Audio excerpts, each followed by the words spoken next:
สบายดีพ่อแม่พี่น้องสบายดีหมู่เพื่อนทุกคนตัดแล้วพี่น้องหย่าบัดนี้ทีตัดแล้วแปลงที่สองเนาะเบิ่งให้พี่น้องเบิ่งก่อนหลังจากตัดหย่าแล้วสิเป็นไปได้หน้าตาพี่น้อง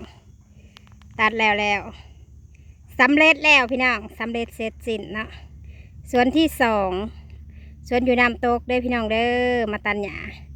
กะไว้ว่าสิให้มันได้10 มื้อพี่น้องที่แรกที่แท้เบาพิษพี่น้องเอ้ยที่แท้ก็ได้แค่2 มื้อพี่น้องเอ้ยถ้านั้นตั้งใจตัดแต่เศร้าถ้าหาบ่มีฉีดยากะแล้วมื้อครึ่งพี่น้องเอ้ยแปลงนี่นะอันนี้เขาฉีดยาแล้วเขาจะได้มาตัดเนาะพี่น้องมันก็สิอยู่ประมาณนี้แหละพี่น้องหลายเติบเนาะแล้วพี่น้องสำเร็จแล้วเสร็จชิ้นแล้วแปลงที่สองพี่น้องตัดหญ้า2 มื้อพี่น้อง2 มื้อ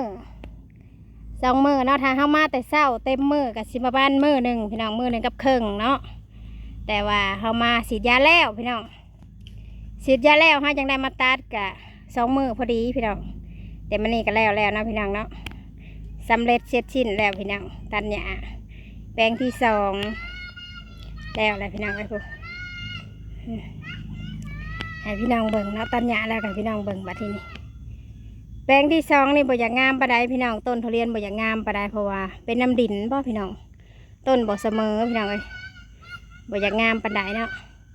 ทุเรียนก็ตัดไปแล้วรอบหนึ่งพี่น้องแปลงที่สองนี่เพราะว่ามีรุ่นก่อนหมู่เนาะมีรุ่นก่อนหมู่อันนี้รุ่นสิได้ตัดพร้อมกันทุกแปลงอันนี้นะพี่น้องสิได้ตัดพร้อมกันทุกแปลงนะพี่น้องนี่นะสำเร็จแล้วพี่น้องบัดทีนี้สิกำหองเลยสิกำหองกับเพื่อนเลยพี่น้องเอ้ยต้นกับบ่อยากงามปานใดพี่น้องเอ้ยแปลงนี่นะ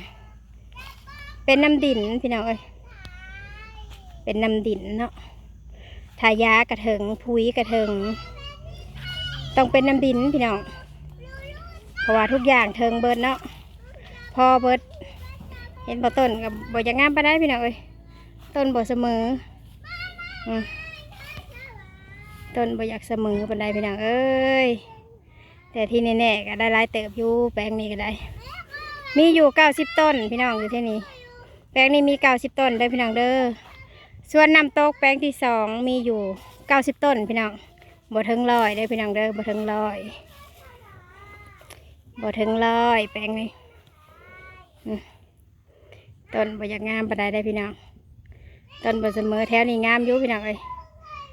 นี่แต่ตัวนี้บ่งามปานใดตัวนี้บ่ซ้ำหมู่เห็นบ่พี่น้องต้นบ่อยากงามปานใดแถวนี้แปลงที่สองพี่น้องเอ้ยสำนี้ก่อนเด้อพี่น้องเด้อวันที่นี่สำนี้ก่อนเด้อ